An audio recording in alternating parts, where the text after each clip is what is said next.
Buying a home? Don't panic. Just listen to the rest of this podcast.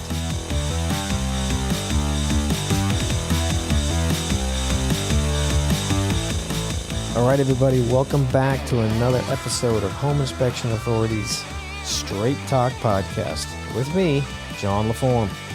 I'm a CREA certified home inspector from Los Angeles, California, and the topics we discuss on this podcast are about buying homes, selling homes, inspecting homes.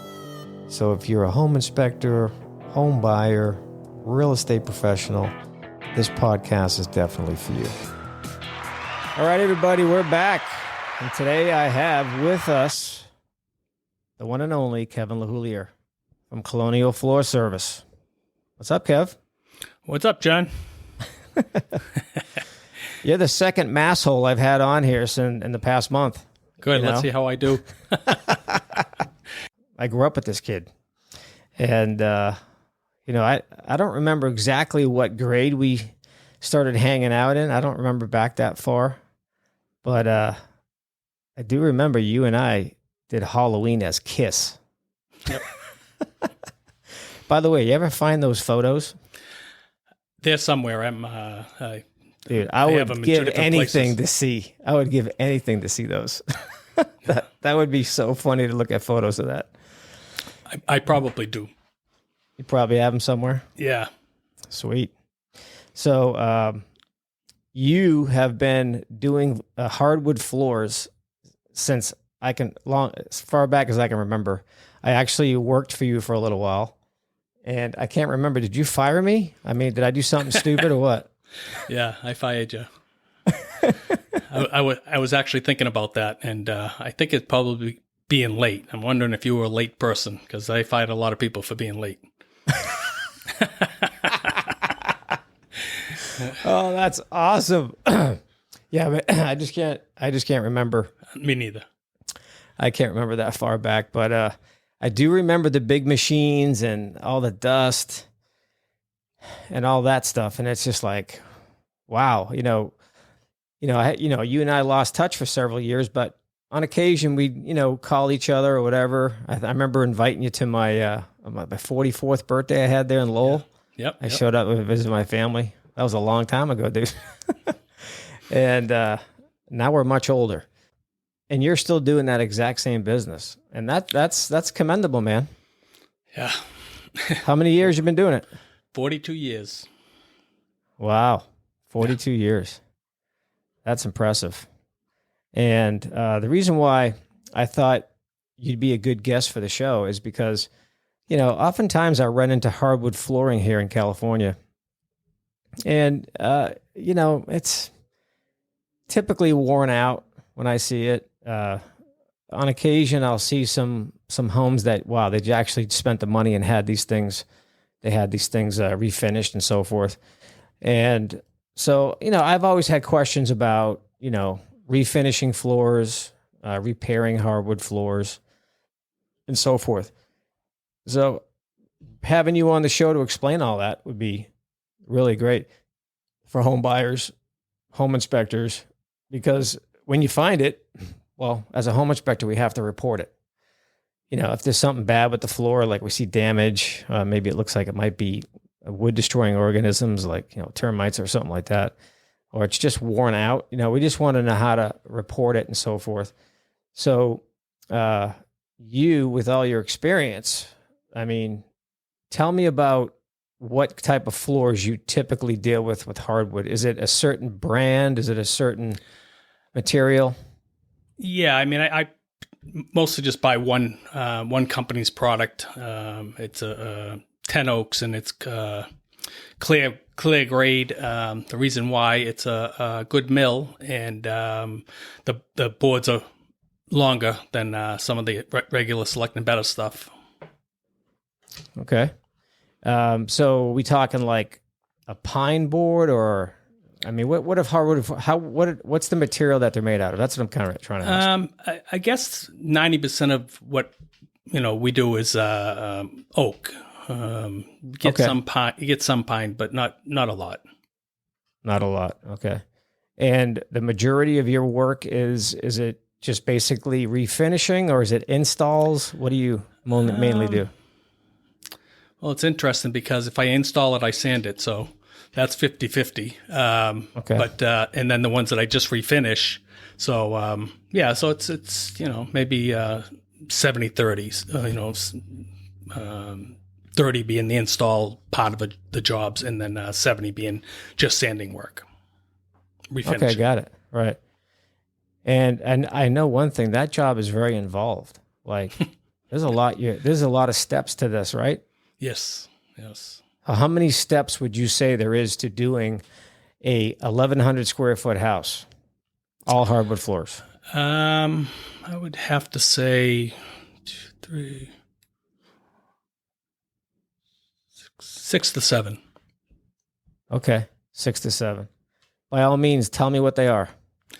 Well, to start off the job, you're going to use this big machine that we'll see at some point in this video. But it's basically for me to start out a floor, I cross the floor out really good to get rid of any ripples from another floor guy or a homeowner. And by crossing it out, I'll be able to cross out, the boards some boards are softer than others. So when you cross it out, everything's equal. So now what does that mean? What does that mean, crossing it out? Well, it's like almost like putting an X in the room. So okay, so it's kind of like you'd go at an angle like an X. Not quite that drastic, but you would rip across the boards, which would, like I said, would eliminate the fact that some boards are softer and harder, whereas if you were to go straight, it would pick up the high and the softer and harder boards. Oh, I see. Okay. So in other words, you're going across the grain. You're going across the grain. Basically ripping it. Yep. Okay, so you're going. So instead of following the line of the boards, so let's say they're all going to the left, correct, you're going to be going at an angle left. Yes, correct. To left to north. In other words. Sure. Okay, okay, that makes sense. And then that just helps you eliminate any kind of height differences in the floor. It just brings it all even. Yep. It helps any kind of a bump in a floor. Like I said, if there's any ripples in the floor from someone doing it themselves, or another floor guy that maybe not know that much about it. So I'm not just cleaning out his holes. I'll be ripping across them so that it'll make everything flat. You mean another hack? Yeah. We get some hacks. Okay. Hey man, this is just a podcast. You say whatever the hell you want, dude. Okay. Don't even worry about it. We're not throwing names out there. But they know who they are. Yeah. I see hacks all the time. I don't mind talking about them because they know who they are. So anyway, that's cool. So that was basically step one. So that's okay. And then what I would have to do after that would be step 2 would be to straighten the floor out rough. Okay. So now you're going to go with the grain and take out them cross marks. Okay. So that would be the second step. And then we would go after going around the edges with the edger, which would be another step. And then if there's radiators, which most of the time there are, I have a small machine that's called the under the radiator machine that will get underneath the heaters. So it's under the radiator machine? Yes. Is that what you said? Yeah. Yeah. Well, or under cabinets, the front of cabinets. So it's like a detailer. So you can really get into those it's just where the edger can't get. Okay. Oh, okay. So you have an edger, but this is all right. The edge is for the baseboards, against the baseboards more. Sure. So it wouldn't go underneath the heaters, Okay, got it. That's a good point. I didn't think of that. I mean, I understand the edging because you got cabinets sometimes, you get baseboards. I get all that, but I didn't know about that. I didn't think of that getting under radiators. Why? Because we don't really have radiators here. Okay. Interesting. My mom has like 6 of them at her house. Yeah. In Lowell. You can get down there and check out. Yeah. Sorry. My mom's got those old radiators. She never wanted to upgrade her heating and cooling system. I'm like, Ma, just install it, man. Things are. I don't like air conditioning. That's what she says. Some of them. She doesn't get it. All right. That's all right. Love you, Mom. Anyway, so that's cool. So then what steps are after that? So then we would do that step, and then we would have to go with the big machine again and do a fine cut. Okay. And then after that, there's a buffer, which I didn't get a chance to videotape for this show, but that one would connect the circular marks from the edger to the straight marks, which would basically take out all the circular marks and make all the floor nice and smooth and like a piece of glass. Wow. Before coat. That sounds like a lot of work, man. It is. That's a lot of work. And so do you have any employees or anything like that? Not at the moment. Nope. I've been doing it on my own now for, I don't know, maybe 20 years. Wow, dude. How you getting those big machines out of the truck all the time? They look pretty heavy.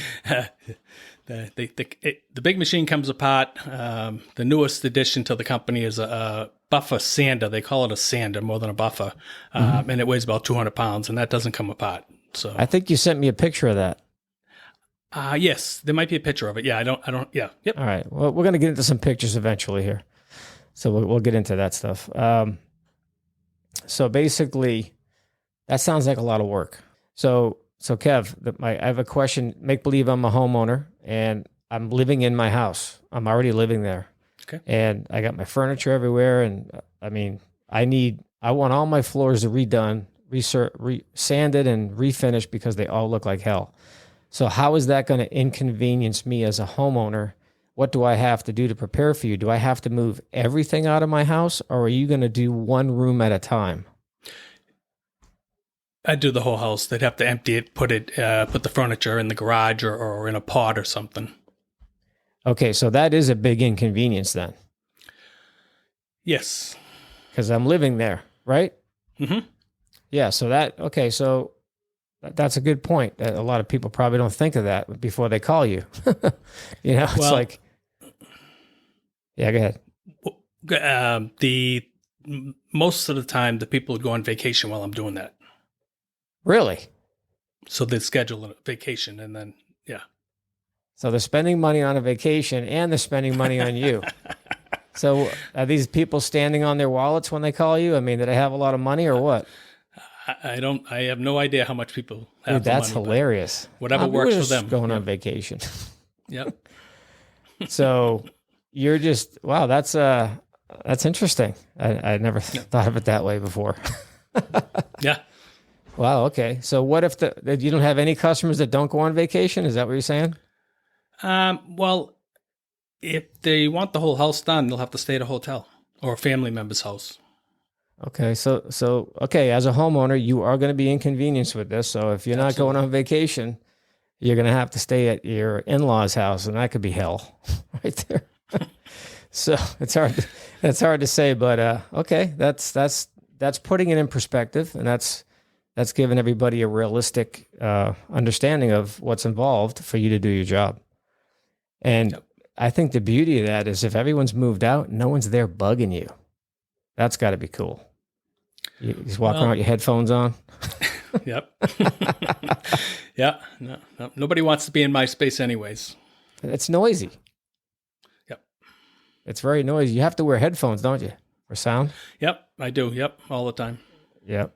And wow, that's interesting. So you just mentioned a lot of the steps that you go through for one house. That's, we used 1,100 square foot there for an example. So if it's a brand new construction house, you're installing the floors, right? Correct. So after you do all that installing, then you still have to sand them, correct? They have to be sanded once if they're new product? Yeah, if it's a new product, definitely. But lots of times the builders are doing the pre-finished stuff, so they eliminate the sanding process.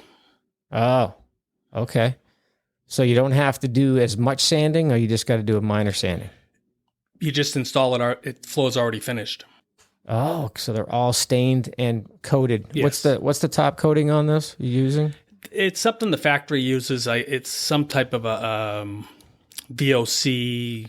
I believe a water-based type prop. Like a polyurethane? It's not because it's all cured by UV lights and quickly. But I believe it's a acrylic finish on them. And when you're doing a old floor and you're refinishing it, what do you use for the top coat? Polyurethane. Okay, so you are. So I wasn't crazy thinking of that. It's probably all I remember from working for you was the smell of that. I don't smell it anymore. Whew. Major headache. Even thinking about that stuff will give you a headache. What most homeowners want to know when there's a problem with a house when I'm inspecting is how much does it cost to fix it, correct it, or redo it, or upgrade it. So let's use a 1,500 square foot house with all hardwood floors. This particular house we're talking about first is just built in the early 1900s. It's got all hardwood. It's got some damaged areas, nothing too major. What do you think it would cost for you to go in and do everything you have to do to get that thing looking new again? I would say probably about $4,000. Okay. And how long do you think that whole process would take? It would 6 days. 6 days. Yeah. Huh. The process is basically three coats, so you can only do a coat a day. So that's 3 days right there. Okay. And then you have 3 days to get it all sanded and prepped, right, to be coated. So Kev, on that note, let's take a look at some of the photos that you sent me, because you sent me photos and I sent you photos. So let's just go through some of these so people watching the YouTube version of this podcast can actually, get an eye of what we're talking about. So that looks like a 6-inch plank or a 4-inch plank? What is that? It's actually, they're like almost 10-inch boards. Wow. Okay. Those are big boards. Yeah. Yeah. I can see that floor looks worn out. I could see why they'd want to call you. So tell me about this type of floor. What kind of wood is that? That is a hard pine. Okay. And it looks something like it's right. Okay, go ahead. Sorry. Something that they would use in the older houses years ago. So this is a pretty old house. Do you happen to know what year it was or area? I believe it was 1818. Wow. I've never inspected a house 1818 before. Oh, shit. The oldest I've ever inspected was I think 1901. Wow. 1901 over here. And dude, that thing was all brick. It was a mess. Yeah, I think the buyer walked on that one. Really? Okay. Brick's not reinforced. We live in earthquake country, so not good. Oh, okay. Interesting. Yeah. So okay. So this floor here, it's obviously worn out. It's really old, as you just mentioned. That's a pretty old floor. So what was your when you just trying to? I'm just trying to understand what's your thought process when you show up and see this? I mean, what are you first thinking? Oh shit, I got a lot of work ahead of me. I mean, what's going on? No, these kind of floors actually excite me because the outcome is amazing. Okay. As you tell. For the amount of work that they are to get them to the finished product, which we'll see, it's pretty impressive. Yeah, we're going to get to those photos. Yeah. So, okay. So let's take a look at the next one in line, which would be. So let me. Okay. You got more to say? I would just want to explain one thing in this picture. You see in the cracks, they're all white.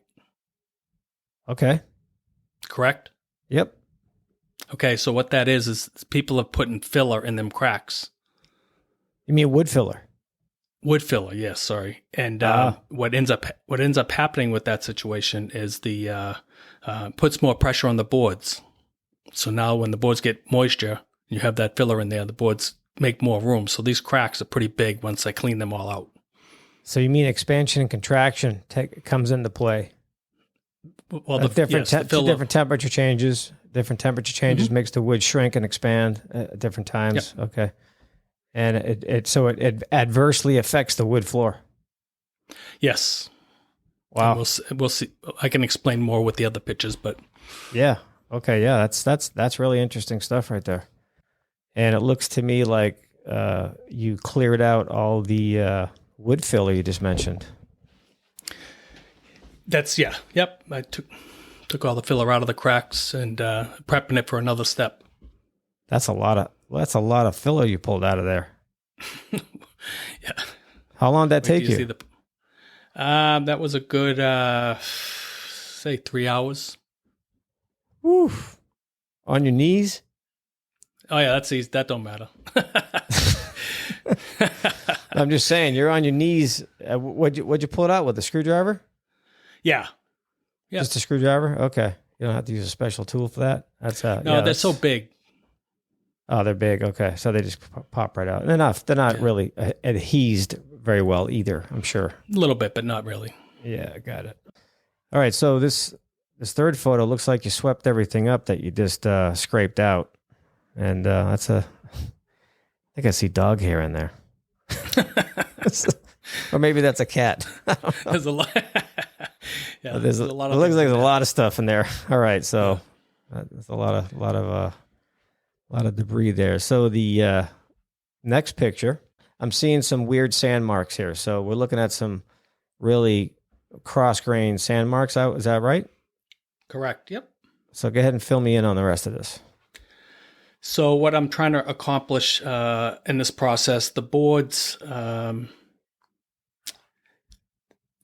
kind of what I was explaining with the boards, getting that filler put in them, what ends up happening, it was a very moist basement, so that filler just puts a bunch of pressure on the boards. So now these boards are trying to find room when they want to expand. Got it. Now they're getting pressure and they're crowning. I see. So all them boards, the top is, you could see the low, where it's black in between the boards, that's a low spot of the board. Right. Where Makes the sense. cracks are. So what I have to do with this particular floor is I have to go over all them boards and cross the tops off. Okay. The centers.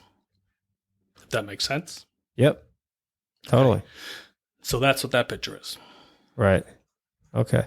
Yeah, I can see what you mean by the cupping, because that's how you have the high point and low points. Now, what about is the end of that floor where it runs into the baseboard? Is that floor going under the baseboard or right into the baseboard? Right into the baseboard. Okay, so the baseboard was put in first, and then the floors were put in. Correct. Interesting. Over here, it's a bit different. They typically run the floors almost right to the wall, and then they put the baseboard on top. Okay. Yep. That's what I see over here. But then again, I may be just looking at it from a mostly remodeled, perspective. So it might be the original houses might have been a bit different. So a few seconds ago, you mentioned this basement had a lot of moisture. So let's remind everybody that, you're on the East Coast and they have basements. So this is a bit different than what goes on here in Cali, where on occasion I'll find a basement. There's very few homes here with basements. And when they are present, they are tiny. Basically, you probably don't know this, so I'll just fill you in. So basically, when I find a basement in California, it was only there just to hold the water heater tank, the water heater tank, and or both the water heater tank and the octopus furnace. So basically, they were only so big just to be able to put those in there. And the stairs, they're like this. The stairs are like, I'm not even feeling comfortable walking down those stairs, and they look like they were built in 1912. So I'm like hanging on to whatever I can. When as I walk down, I'm like, this is so dangerous. It's like a slide. Yeah. One wrong move and you're done. And then and on the East Coast, where we both grew up, that's all basements, man. You can finish off your basements down there and all kinds of stuff. So you're saying that in this particular house, there was moisture underneath in the basement, and that might have been contributing to some of the problems here? Yes. Correct. Okay, so when this floor was installed, they don't put any kind of vapor barrier under it? Or is it because the house is so old? Yeah, because the house is so old, there was nothing like that, no. Yeah, so there was no vapor barriers back then. We know that. Yeah, so you're buying an old house, and it's still, everything's original to the structure, then you don't have today's modern technology with that type of stuff, with underlayment or any kind of moisture barriers and stuff like that, unless somebody already did it. But in most cases, well, that's interesting. So I see what you're doing here. You got You got a floor that's got a bunch of cupping in it. You're sanding it. You got high points, low points, and then you got to get it all even, huh? Correct. That's your goal, is to get it all even. Exactly. That's the only way the machine's going to run properly on it. Got it. Okay. All right, let's go to the next photo. So what you're seeing there is I've filled the cracks with caulking. Latex caulking. Yep. So tell me about that. So the reason why I like to do that is it gives the floor a really unique look. Eliminates looking down to the basement. And a lot of things like you've seen I pulled out of there from getting in the cracks. So it's it makes the floor pretty clean. So there's no subfloor under this. There is, but the boards are the same direction because they're concentrating on going across the joists still. Oh, wow. Wow, that's good info, man. That's interesting. And I wouldn't have expected that. Yeah.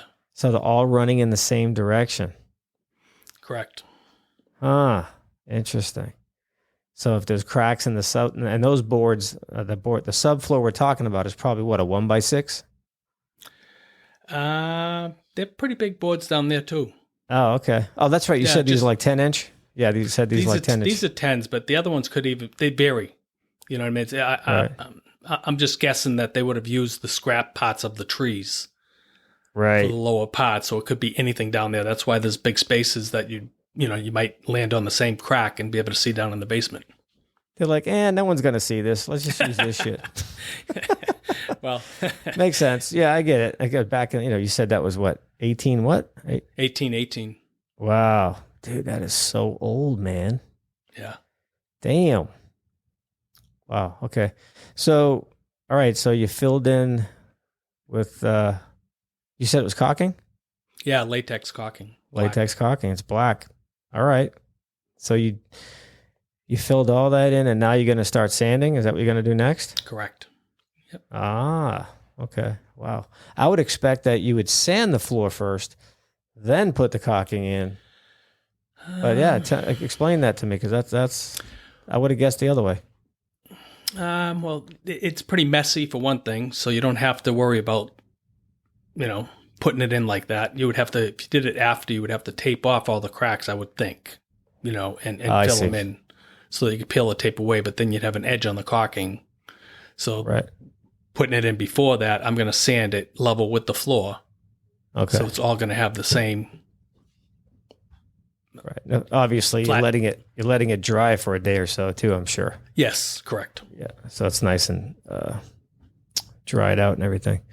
Okay, interesting. All right. Let's go to the next one, which is number 6. That does look pretty cool like that. I could see that. Now you sanded it. I could see the black caulking, and that does make it stand out. Yeah, it's got a nice look. Yeah. And I like the fact that you can still see the nail holes. Yes. It gives it a nice aged look, rustic, I guess. Yep. Yeah, that looks good. I like it. So when you're using your sander on something like this, like how does that, I'm assuming you have a big sanding bag that catches all that material, right? So how many times Correct. You got to change that on a floor like this? I don't know. I think I left that job at probably, I'm going to say probably 7 to 8. Yeah, but I think it may have been closer to 8 bags of sawdust. Wow. Which is trash bags, a black trash bag, 30-gallon. Do you repurpose that sawdust or you just toss it? I do not. Nope. It just gets tossed, unfortunately. Okay. All right. You don't throw it back in the wood so it goes back to its original maker? The trees? No, nope. Customers do. I've seen them do it. Yeah. That reminds me. I got that from Happy Gilmore. Remember Happy Gilmore when he's going? Oh yeah. He picked up a rake or something. What are you doing with that rake? I was just going to throw it back in the woods so he'll be back with his family. It was a wooden rake or something like that. Yeah. Good movie. I like that movie. I watch it every time it comes on. It's hilarious.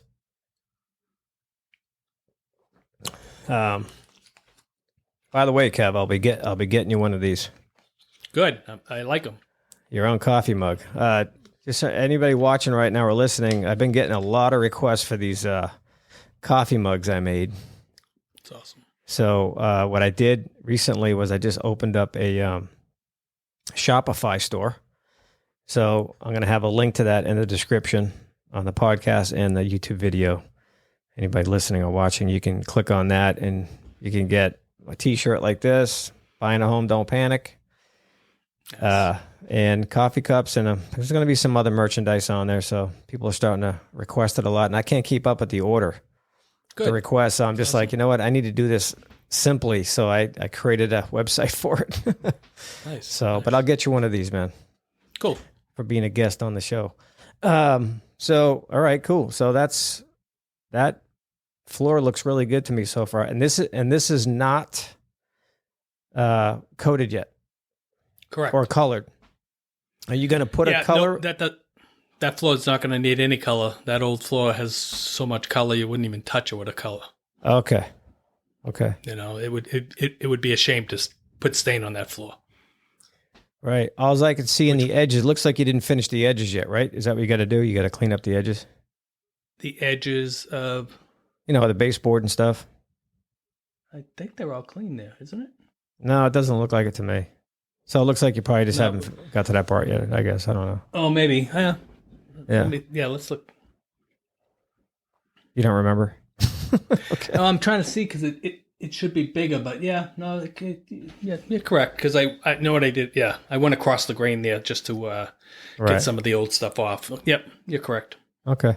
So, all right. So you're going to put a polyurethane on this? Correct. All right. Fill me in on what you got to do next. So, like you said, we're going to go around the edges with the smaller machine, clean up all the edges on it, and then after that, there's a hand scraping process that we have to do on our hands and knees. When you say we, you mean you, right? Yeah, right. Me. That's it. Sorry. I'm not helping you. I know I'm not there. That's right. Maybe you remember scraping corners. I don't know. Oh. I don't know, dude. Yeah. All right. So then what? Then you're gonna. Then we're gonna use that buffer sander. That will get the floor all nicely sanded equally. Okay. Before the finish. And tell me about the finish. The finish. Well, it's an oil-based polyurethane. It gets applied by brush around the edges and a wool applicator. In the middle of the floor. Okay, cool. All right, let's go to the next photo of that. Looks like a satin finish on that one. Yeah, 99% of the customers are a satin finish. Okay, so this is the same house, right? Same room, same floor? Okay. Correct. So it looks like maybe that's just one step, and then we go to picture number 2, and it looks a lot shinier. Well, that would be wet. So right there, okay. you're looking at the finish dried. I see. So before I scuff it up, I would have gone to the other one, and I took a picture of the floor wet. I see. Sometimes people kind of want to know what the gloss looks like. So instead of I might do one gloss job a year. So I'll have that picture of the floor wet, and it'll give people an idea. This is what satin looks like. This is what gloss looks like. I like the gloss. Yeah, I don't know. I like that. Looks like an ice rink. Yeah. Yeah. No. That's on a floor like that. It just, yeah. No, you can't do that. You can't do gloss on a floor like that. No. Why not? Oh, you just don't like the way it looks. Hey, look, I got to sleep at night. I see. So personally, you don't like the way it looks, but your customers might. Yeah, not many of them. Not many of them? Okay. No. One a year. Yeah. I don't know, man. I kind of like that. I'm gonna have to differ with you on that one. I'd be like, Kev, I want my shit to be shiny. Like my shoes. And you know what my comment is, do you have plastic on your furniture too? I don't. But I have been in a few houses like that. Yeah, yeah. Every once in a while, I'll walk into a home inspection on like a 1960s era, and I felt like I closed my eyes, opened them, and I was back in the 60s. Everything in the house, like some of these people, like kept it pristine. I'm talking shag rugs. I'm talking all that. They call it mid-century modern. That's the name for it. And they even have the furniture from back then. I'm not sure if it was exactly from then, but they furnished it to match the home's original style, and it's amazing. And everything worked. Like I go through the house, all the faucets are good. I'm like, damn, wow. I was really impressed. I congratulated the homeowner. I was like, this place is amazing. And they're like, why? I'm like, nice. Because we don't get to see this every day, man. It's like a treat, you know. It's inspector porn, you know. We don't get to. It's really cool to see that because we don't get to see it a lot. Right. So we get excited about certain things. We're kind of weird like that. So that was a cool process for an 1808 house. Mm-hmm. There is some great stuff, Kev. Good work. I like it. Yeah, there was a lot of satisfaction in that floor. Yeah, I can tell by the way you talk and by what we're going. Well, you know what the pictures look like. I can see that you're big on detail and you take a lot of pride in your work. I could tell that. So, anybody listening, and you're in the Pepperell, Massachusetts area or surrounding areas, give Kevin a call, man. He knows his shit when it comes to floors. But he doesn't work Sundays. Got that? Give the guy a break. Take shorter vacations. So anyway, let's see what other pictures we got here.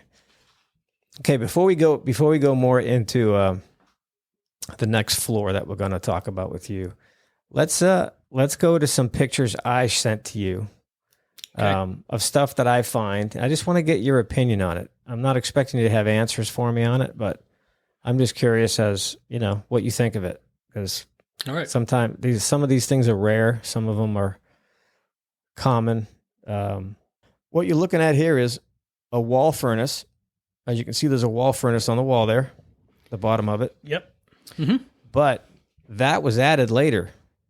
So this house wasn't built with that wall furnace. It was built with a floor furnace. Okay. We call that a gravity floor furnace. So right where there's patches is where the grill used to stick through the floor. Yep. Because that old furnace was underneath the house in the crawl space. So this is what I see. And when my customers look at it, they're like, "Oh, John, what is that?" I'm like, "Oh, that's just where they patched the floor where the old furnace used to be." Yeah, but it looks ugly. I'm like, well, it just looks like it wasn't finished to me. I think if they had done that and then resanded the floors and didn't have such big gaps, it wouldn't look so bad, you know? So tell me about these gaps that I'm seeing between the old boards and the patch boards. What'd they do wrong there? Yeah. Can you see that?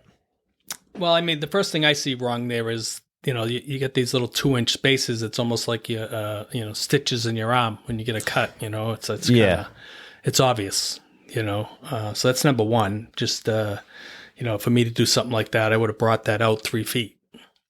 Oh, I see. In a staggered way. So you stagger each board within 3 feet of each other. Well, that whole section where they're going like, you know, you can tell where the vent was. So all the old boards are on the same line. Right. Correct? Right. Yep. So what I would do is I would peel that back 3 feet in different jagged lines randomly throughout that 3 feet. Right. Right. And I believe I have pictures that we'll see on how I do my process and how I make that disappear. But yeah, some guys are okay with just doing that and being okay with that. See, I just learned something new right now. So that's important because that goes along the same line of wall siding. when you're doing clapboard Correct. siding and stuff like that. I walk up to houses and I see 5 boards in the exact same line. I'm like, oh man. Once again, I got to report this and tell my customer bad news. By the way, Mickey Mouse did your siding.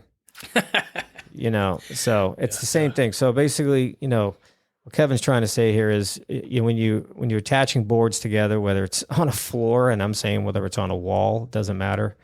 You don't put them in the same. You don't put the butt joints in the same line going up. They got to stagger, and that creates strength in the floor. It's going to create a strength, structural integrity in that little area, and it's also going to make it look a lot more blended, where you won't even notice the patch. So correct. So my next question is, doing it your way on this particular photo, how are you able to pull up those original boards without damaging the ones around it? So what you do with them is you use a skill saw and you take 2 cuts out of the middle of the board. Okay. You pull that middle out, and then you pull the sides in. Ah, got it. So you're not damaging the ones around it. Correct. Interesting, dude. I just learned something new today. I love it. I love learning new stuff. Now I'll be going, hey, anybody want to talk about these floors? I got answers for you. I got answers. All right. So once again, that's just a photo of where an old gravity floor furnace used to be. Okay. Yep. And then let's go to the next photo. This is a 1908 tile floor. Sorry. Which one did we go? Oh, hold on. Sorry. Yeah, it's labeled 1908 tile floor. Yep. Okay, so this here it's not a 1908 tile floor. It's actually a 1908 house where they installed ceramic tile in the kitchen area. And this here is something we got to get into because this is not a great product to put on a house built that long ago. Unless you've already gone under the house in the crawl space and reinforced all the post and piers, maybe added some extra beams going across with additional post and piers, because these homes built back in 1908, the way they structured them, there's a lot of flex in the floor. So a heavy person in the house, for example, or a whole bunch of people on this floor at the same time, it's going to flex. And guess what? Ceramic tile isn't designed to flex. It's very brittle. It's going to break. And that's why we're seeing this here. And this is something that I don't recommend anybody do in a home that has all hardwood floors, and then they install in the one room, like the kitchen. Oh, I want tiles in my kitchen. Well, that's great, but don't expect them to last, because they are floating the floor. I'll give them credit for that. They do float it with a lightweight concrete. But then what that causes is a height difference from the kitchen floor to the, whether it's the dining room or the living room, that when you step out of the kitchen. So there's a height difference there. To me, that's a trip hazard. And it doesn't look very good. Overall, it looks like shit. I've never seen one that looked good to me.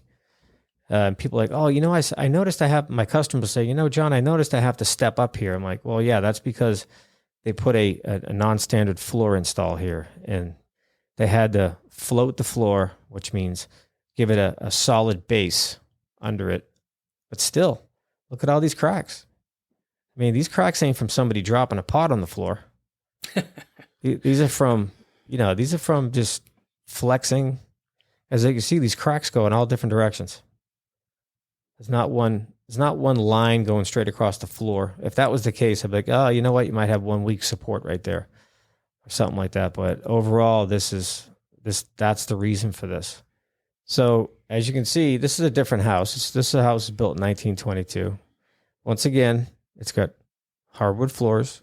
And then in the kitchen, they decided to put a float on top of the subfloor there.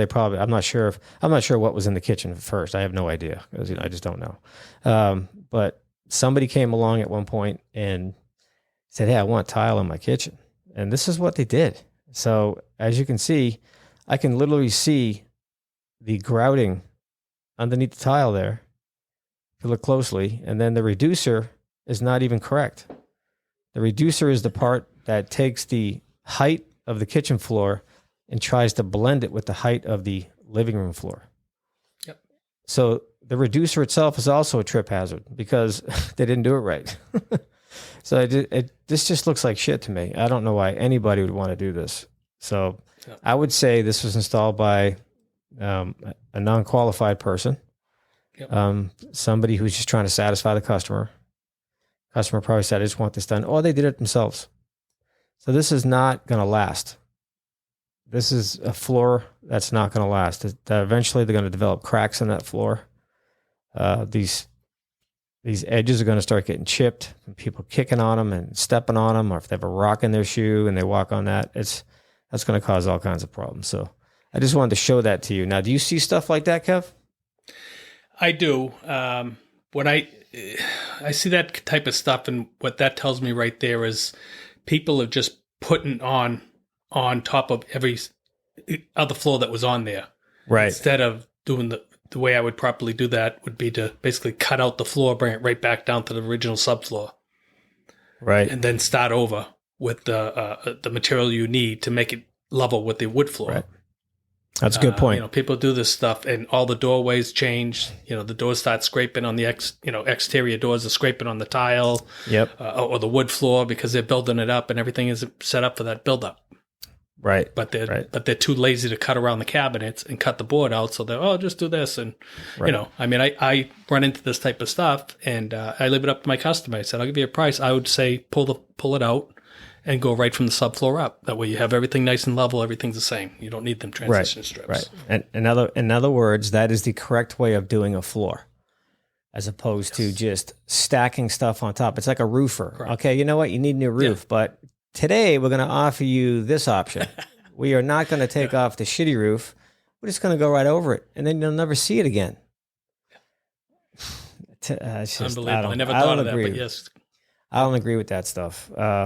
So going back to I want to stay on this tile floor on the wrong house type topic here, because this is something a general homeowner is not going to understand because they don't understand floors. I don't expect them to understand what floors are and how they work. So, and how they're installed. And when I see this, I'm like, look, this is just not a good situation. It's not going to last. It's not sustainable. This stuff's going to break, and then you're going to be calling me in about a year going, hey, my floor is cracking again. Well, I told you before, it's not designed to be there. It shouldn't have been installed in the first place. And to clarify this a little more, out here in California, we do have slab foundation houses. You familiar with that? What that is? There's no basement. It's just concrete poured right on top of earth.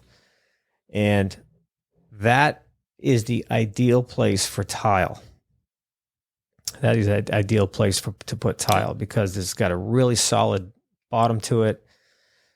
The only time I think your tile would crack there is if it wasn't installed right in the first place, or if there was a foundation crack developed on the slab, which is not too uncommon. It does happen. But you'll know that because it's typically a consistent line that runs across the floor in one direction or the other. I just saw a couple of those last week, actually. And staying on topic with that, it's okay on slab to have tile, and that's typically the best place to do it. But if you're buying a newer home with a second floor and it's all wood framing, understand that the wood framing nowadays is a lot thicker, and there's a lot more of them across the span of the floor than there was back in the 1900s, the early 1900s, or Kevin's talking about here, 1800s. So the base of the house is going to dictate how well your floor holds up. So like I said, if you want that look and you want that look in your house, you're entitled to it. It's your house. But understand that you need to really beef up the supports on your floors if that's what you want, if your house was built that old, if way back in that older era, because otherwise you're just going to have problems. You're going to spend all that money, and next thing you know, oh shit, my floor's cracking. That's not. It's it's a pain in the ass. So you don't want to do that. Install it in the wrong. I call it the wrong application for this house. Yep. It's the wrong application for this house. And let's see. Anything else you want to add to that? No, you covered it. All right. I covered it. All right. You covered it. So let's go to another photo here, Kev. This is a 1922 house. This might be the same house of the one we just looked at. I can't remember. And 1922, no subfloor. So I don't know if you find this here and find this where you are, but there's no subfloor here. That flooring we're looking at in the crawl space. By the way, this is a crawl space we're in. That is the bottom of the finished floor that's above.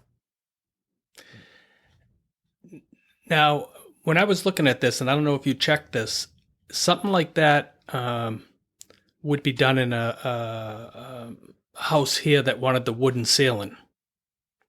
Wanted to see that look downstairs in the first floor. Oh, okay. So they would actually have done that in 1 1/4 inch stock. But that's on the second floor. Yes. Right. This is the first floor.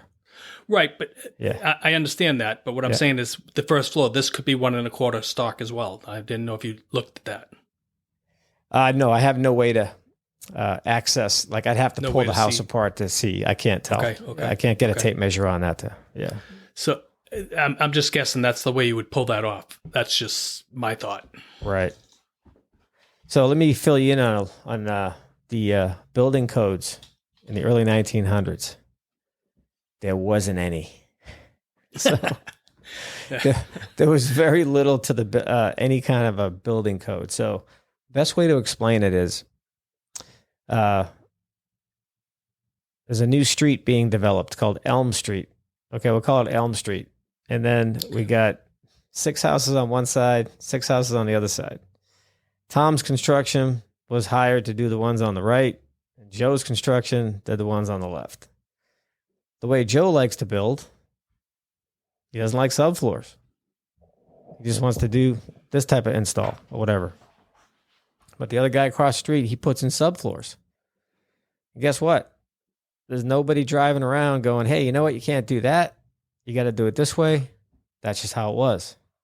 Yep. So that's why this is very rare to see. But I have seen this a handful of times over the past 10 years. Huh. So it is there. I'm not saying there's a problem with it. I'm not saying, but if there's a damaged piece of floor upstairs, you could typically see into the crawl space. Okay. That's a problem.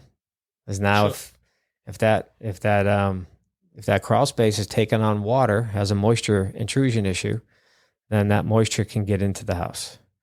And I have, I mean, that goes without saying. Any house, even with a subfloor, can have a hole going into the crawl space. I mean, it's not uncommon to find that actually, but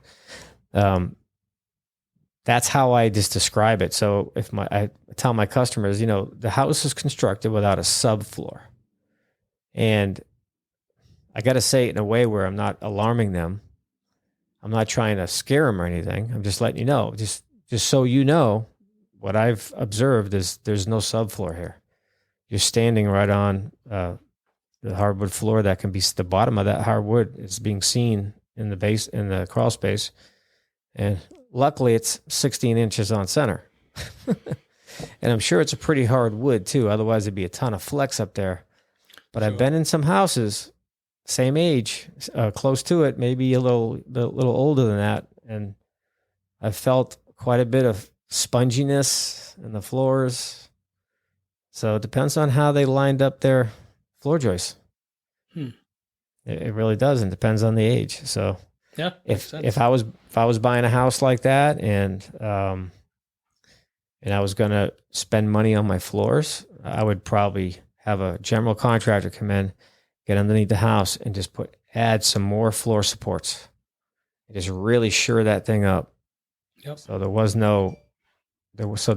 no worry about having any kind of, sponginess or squeaks and all that stuff. So, and that brings up another topic: squeaky floors. Give me your opinion on that, because I'm sure you experience that a lot. Yeah. The only true way to get a squeak out is to locate where the joists are.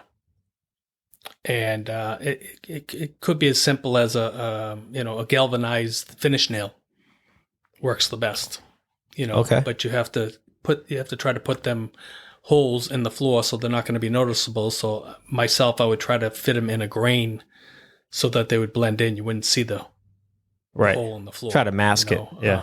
Yes. And that works pretty well. Mm-hmm. Yeah. So, okay. Attention homeowners, wood floor squeak. Is it safe to say wood floor squeak? Yes.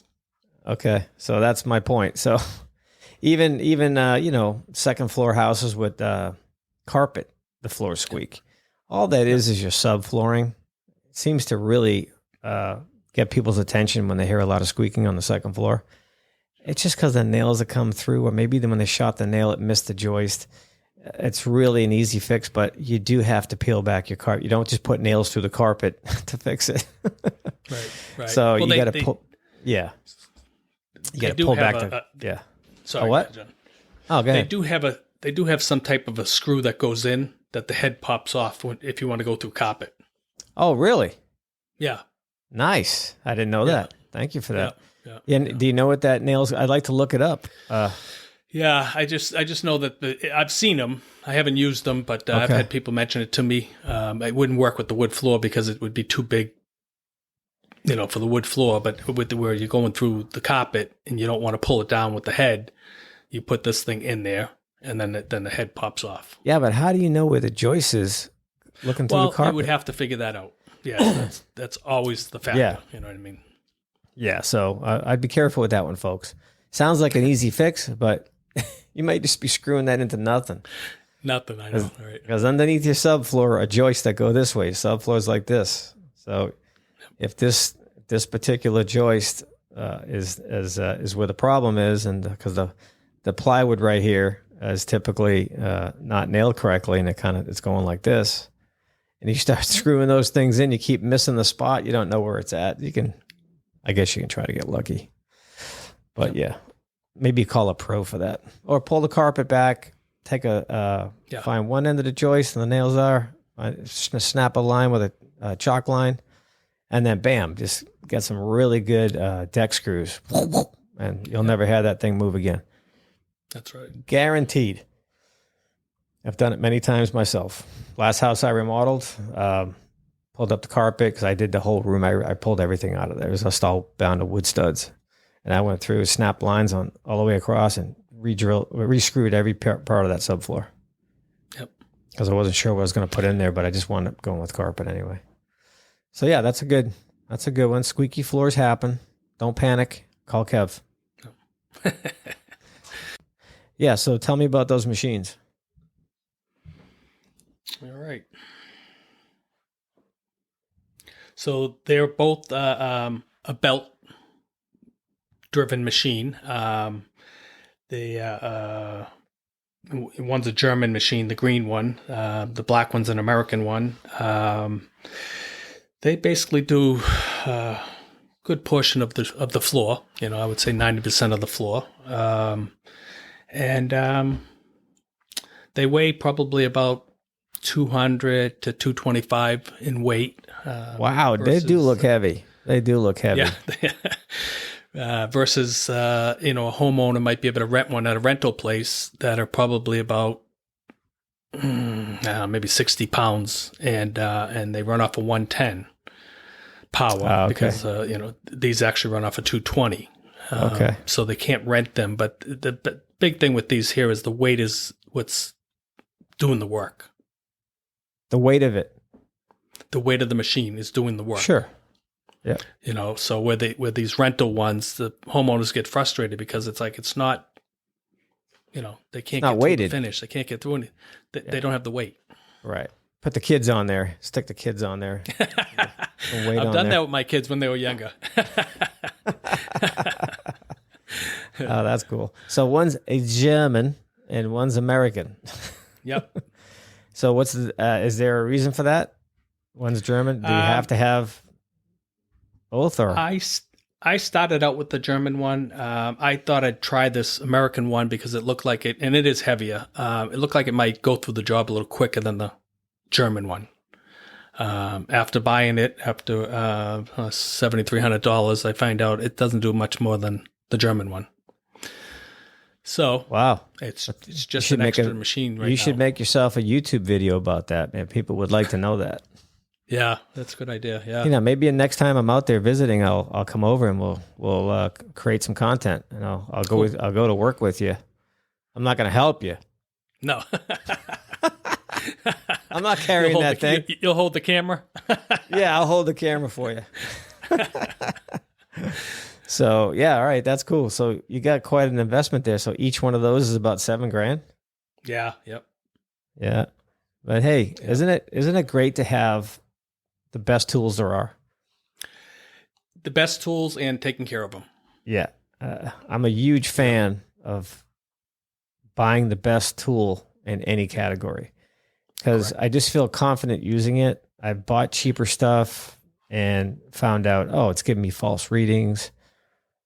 It's like, that just makes you look like an idiot. Yep. You know what I mean? So I just felt like an idiot when that happened. I'm like, hey, that's it. I'm only buying the best stuff.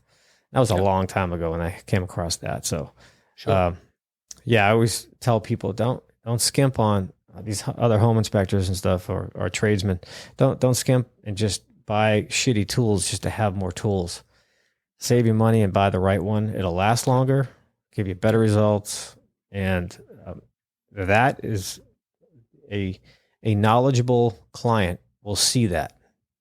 Yep. And they're going to realize you are really into what you do and you're trying to get the best results, which means they're going to refer you to somebody else. I'm telling you, it's just part of the game. It's just a whole part of the bigger picture. Good service, good customer service, having the right tools, knowing how to use them, so forth. So that goes for any company owner out there that needs to use any kind of a power tool or, any kind of technology. And, nowadays it's a lot of technology stuff like thermal imaging guns. And I use stuff like that. I love that thing. Yeah. I love those tools. You ever use those? No, I see them on TV though. Yeah, you can get them on your phone now. I'm not sure how good they are on your phone, but I just bought one actually the size of my phone, because the original one was like a big handle with a big screen on it, and I kept leaving it places because you can't put it in your pocket when you're done. It's too big. You're walking room to room, and oh shit, hang on, I got to do this. I put it down. I got a call when I'm leaving the job. Hey, you forgot your thermal gun. It's only $2,500. Yeah. Yeah, I was gonna say. So I got really annoyed with that, and then I noticed they had a small one, so I actually bought it. I'm going to make a video on that soon, the comparison, and show the difference in how they work and stuff like that for my other home inspectors out there who are thinking about it. Yeah. So yeah, cool. So what other machines? I think I have another picture here of a machine. So go to tool number 2. I would say is that your edger? Or is that the one that goes under radiators? All right. This is the black one. Yeah, correct? It says Easy-E on it. Yes. So that's the same company as the other black machine. That's a new addition to the company this year. I'm just messing around with it a little bit right now. I liked how it felt when I tried it out, and I said, boy, this does feel neat, but I'm not used to that kind of a front on it. The disc being out front, where the other edger is, the disc is underneath the machine. I see that. Yep. So it's a little different, but I've been running it, and it's kind of neat. That one will go underneath the cabinets, and save you that extra step. Radiators, maybe it might be a little high on the radiators, depending on how high they're up. You know what I mean? The baseboard heaters, but it's a pretty neat machine. Have you ever given thought to like how much thought goes into making these machines? Because like in any trade, we all have specific tools for a specific application, right? And I look at some tools and I'm like, man, somebody had to come up with that. Somebody had to really like think, how do we do this? And I'm sure if you unscrewed that thing and pulled it all apart, there's all kinds of parts in there. I just think engineering is just amazing, how people come up with this stuff. I really respect what they do. We see a big hole in the floor, the register. Let me check it out. Yep. So that's where the HVAC register is, obviously, right? Yep. And I think you mentioned to me that there was a wall here before. Correct. Yeah, fill me in on this. Let's. So what that is that vent was inside the wall, for the wherever it had to come out, but the heating, right? The heating, and the plywood side is where the kitchen is. It had no hardwood; it had linoleum at one point. So they took the wall out. They took out the floor right down to the subfloor, like I was talking to you about. Mm-hmm. Of course, you would have to in this application, anyways. Sure. And so what I'm in the process of right there is that same thing that we talked about with your wall heater. Is that what it was? Patch, yep. The furnace. Yep. And so this is how I'd go about it. And by doing that, when everything's all patched in, it's going to look like it was like this from day one. Sure. I could see how that there was a patch. Right. I could see now that you mentioned it in the earlier photo about how to deal with the floor furnace patching job I showed you. Now I can see, and now we can show everybody what you really meant, and that is you got to pull back those boards so far to get the new one in and make it blend. That's a good example of that right there in this photo. Yeah. Okay. It totally makes sense to me. Just want to make sure the listeners and the viewers can understand it. Yep. Yeah. So I could see where the old wall was. There's a stain there. So So you said the kitchen was linoleum. Now, was that linoleum right over the subfloor? No, that would have been over. They call it a Luan, so it's a 1/4 inch finished plywood. Got it. Luan, got it. Which would be nice and smooth for the linoleum to sit on top of, so it doesn't have any defects coming up through it from the. I totally forgot that name. I haven't heard that name in so long. Luan, because I haven't had to install any in probably since I lived there. No kidding. Yeah. Yeah, and I've been out in Cali now for 30-something years, 32 years or something. Wow. So I haven't done any of that. So I totally forgot about that word. Thanks. All right. So, so they relocated the heating register that was in the wall into the floor, which is a common thing on the East Coast. No, you know what, John, I'm sorry. I'm looking at that, and it looks like it was in the dining room on the floor because you could see where the wall was. Got it. Okay. Okay. No bad. No problem. Cyber slap coming your way. Okay. No problem. Lay it on. I get it. This photo here is showing where you blended it all together. So I can see that you're standing in the kitchen now. Yep. Where the linoleum was, taking the photo, and now I can see that yellow. Is that a stapler? Yes, that's a floor stapler. Yep. And right next to it is the register hole that we're just looking at. That's right. Which is kind of interesting that they kept it in the middle of the room, but might have cost too much money to move it in another spot. It depends on what's underneath. It can be a can of worms opening up that. It's trying to move that. Another cyber slap. That I think the cabinets went on top of this. The what? The cabinets.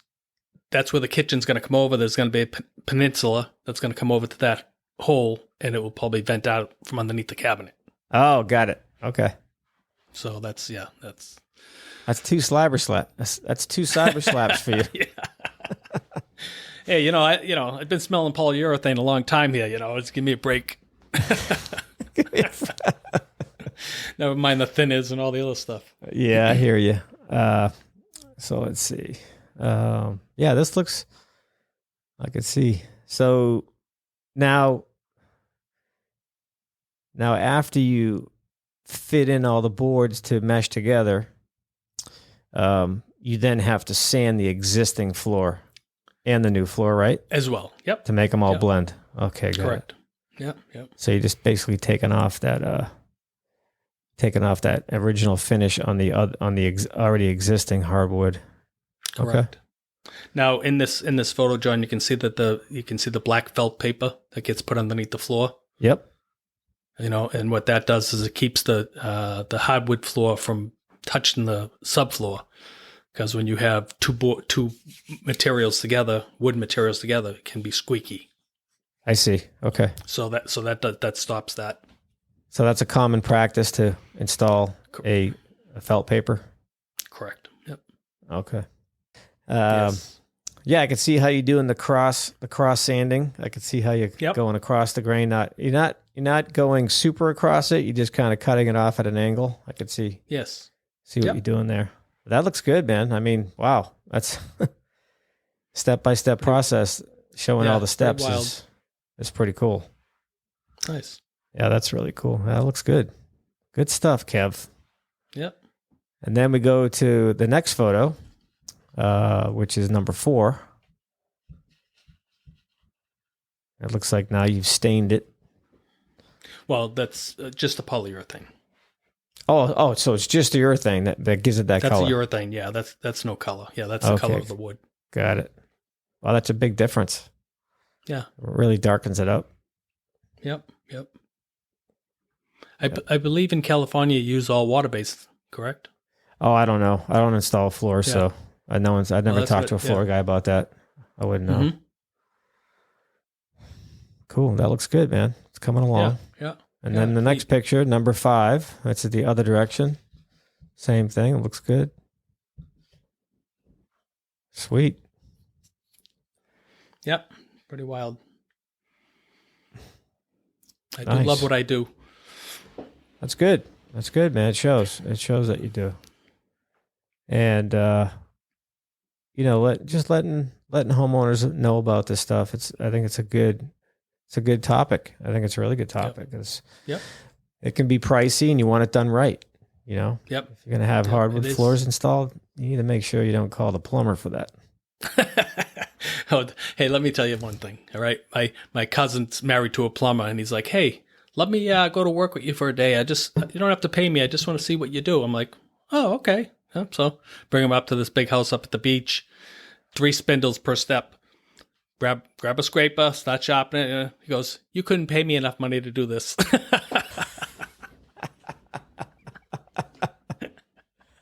He's like, I'm good. Yeah. So, wow. Speaking of plumbers. The plumber, the last job I would ever be is a plumber. And I see what it is on a daily basis, how much difficulty there is in accessing plumbing. When you are replacing plumbing or replumbing a house or trying to get into a tight crawl space to literally cut stuff dude, that is a nightmare. I can only imagine what that's like doing it. I'm like, I would never want to have to do that, because typically when you get called to do plumbing, it's not let's change my faucet. That's easy. It's the big stuff. Oh, I wouldn't want to touch that. I actually perform sewer camera inspections just about every day. I have sewer reels, cameras. I have all that. And I typically do that the same time I do the home inspection on a house. Sure. But that's a pretty simple job. It does require some exhaustion on occasion when it's really hot out, and it's a really difficult line to get through. So it's a little bit of a workout sometimes. Sure. But overall, it's pretty simple. It's not hard. Yep. You ever see that movie Tropic Thunder? No. You need to watch it. It's pretty funny. It's a great movie. It's got Tom Cruise in it, and he's dressed up as this. He's all dressed up as this heavy movie mogul. It's hilarious. It's a comedy, right? There's a lot of Ben Stiller's in there. It's a hilarious movie.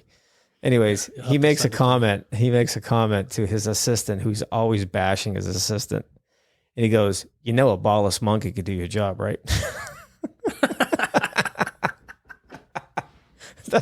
That's how I look at doing sewer cameras. Some people are like, "Are you qualified to do this?" I'm like, "Ma'am, a ballless monkey could do this." It's so fucking easy. Oh my god! So anyway, I just love that movie, and that I always correlate those together. But anyway, getting back to the serious stuff there. All right. Sorry, joke people. I had to tell a little funny joke there. So yeah, that just to me is like a tough job. And this looks like a lot of work, Kev. Moving those machines around. That's oof. Yeah. So you're basically on one job per week. Is that safe to say? Yeah, for the most part, that's yeah. Like you're not doing 5 of these a week. You're just doing one house. No. Yeah, I mean, it depends on if it's 2 rooms or if it's 5 rooms. 5 rooms a week, yeah. But if it's 2 rooms, it's 2 of them in a week. I see. Small jobs. So you can do 2 small jobs in a week, and then Sure. typically it's a week. Okay, so yeah, I can understand how this it kind of paces itself out depending on the size of the job. So like it's like once you set up your gear, it's already there. Like you don't have to do you have to unpack that stuff and pack it every day, or do you just leave it on the job? Nope, I leave it on the job. Yep. Okay, yeah, that I could see. Okay, I'm just picturing like, man, every day showing up, lugging that big ass thing out of your van. No. Do you have a van or a truck? What do you use? I have a van. Yep. All right, so Kev, one thing my audience loves is a great horror story. So what I mean by that is like a disaster, some kind of a major problem that you might have run into at a house. Maybe you've heard about from somebody else, or I don't know if this happened to you, but anything really crazy. So you get anything along those lines that would, fit into that? I've had a couple things happen with some stain rags. Certain types of products have just ignited in a bucket. We're actually staining the floor, and we're piling up these rags because they get kind of wet. So we're piling them up in a bucket, and before you know it, there's smoke coming from them. Wow. You could see where that could actually burn someone's house down. Wow. I haven't had it happen, but I've heard of it happening in many situations from other floor guys or wow. Painters or someone leaving these stain rags somewhere. So what ignites it? Well, how do they igniting? They just get hot on their own. So the chemical itself, just from them being smothered in whatever way, whether they're in a ball or whether they're somehow, because like I said, just piling the rags up in a bucket, and they started smoking. So because the bottom ones are suffocating, it starts to ignite. Wow, that's crazy. Yeah. So you got to be careful with some of these products that are out there that can do that. And like I said, I've heard of it, and I know one of the other companies that I don't think he's around anymore, but he. You even knew. Remember John at the gym? I don't want to name the company, but he was good friends with Jay. No. Yeah. Well, but anyways, he I guess he had an incident like that, and after that he faded away, and I think he's from what I understood, the house did burn down, but his insurance was too much, and he didn't like to work anyways. He wanted to send guys out, so that's. But yeah, that's some scary stuff. It kind of reminds me of I've heard stories, and I've seen actually footage of this where people storing batteries for a long, long time, and the batteries are just really old and they start to corrode, and that corrosion causes a fire, and just I guess this guy was throwing just old batteries into a bucket for some reason. Wow. And over the years, they just got rusty and corroded, and the materials just caused an ignition, and man, fucking fires from that. So wow, that's interesting. Yeah. I've never heard that. Right. We need to call some kind of scientist or physicist or somebody to talk about how that happens, because that's really interesting to me. Well, it's something that, can happen to anybody, and you're not realizing, and all of a sudden, your house is on fire, and it's just make sure you got some. I would suggest, if you don't have it already, make sure you have some portable fire extinguishers on your truck. There you go. There you go. Yeah, no, that makes truck. sense. I got two fire extinguishers in my Jeep, and I got one inside my van. You never know when you might need one, dude. I probably should. Your fucking car catches on fire. No, I do have one, actually. Yeah. That's part of our thing. I do have a fire extinguisher in my van. Yeah, so they're not a bad idea to have. Yeah. Wow, that was a interesting story. I'm glad that didn't happen to you. All right. So once again, this is Kevin Lehouillier, and from Colonial Floor Service in Pepperell, Massachusetts. All right. How do people get a hold of you? Do you want them to call you? What's your phone number? 978-433-6480. And my cell phone number is 978-771-5156. Okay. What about an email address? Email is colonialfloorservice@gmail.com. All right, great. And once again, your website is colonialfloorservice.com, correct? Correct. All right. So you can reach Kevin any one of those ways. And your service area is what? Probably 30 miles outside of Pepperell, New Hampshire direction, as well as Mass. Okay. So you're from Pepperell, Massachusetts. Right. Just to be clear, we're not talking about Pepperell, North Carolina or anything like that. No. Pepperell, Mass. Yeah. My listeners are from all over the country, dude, so it's hard to... Right. It's just got to be clear on those things.